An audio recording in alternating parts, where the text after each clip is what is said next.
అండి అందరూ అయితే నన్ను అడుగుతున్నారు హెయిర్ లాంగ్ గా పెరగడానికి ఏం చేయాలని ఎక్స్ కానివ్వండి ఏమైనా యూజ్ చేస్తారా అని. అంటే నాది లాంగ్ గా ఉండేది హెయిర్, సో నేను తర్వాత హెడ్ షేవ్ చేయించాను కదా. సో నేను అప్పుడు ఎలాగా నా హెయిర్ గ్రోత్ ని పెంచుకున్నాను అంటే మీకు ఇందులో చెప్తాను. ఫస్ట్ వచ్చేసి హెయిర్ గ్రోత్ అంటే మీరు స్టార్టింగ్ హెయిర్ గ్రోత్ కావాలి అనుకుంటే మీరు సన్నగా కొంతమంది చాలా సన్నగా ఉంటుంది కానీ పొడుగున్నా కూడా, సో మీరు అలాంటప్పుడు కట్ చేయండి.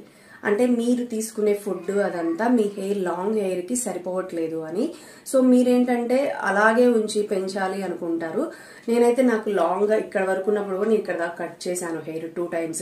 చాలా థిక్ గా వాల్యూమ్ బాగా వచ్చి పెరిగింది తర్వాత నాకు. సో హెయిర్ ని కట్ చేయడం వల్ల మన బాడీ నుంచి వెళ్లే ప్రోటీన్ దానికి ఇంకా ఎక్కువ వెళ్తుంది అండ్ ఇంకా బాగా గ్రోత్ ఉంటుంది అండ్ వాల్యూమ్ కూడా బాగా ఎక్కువ హెయిర్ ఫాలికల్స్ అనేవి వస్తాయి.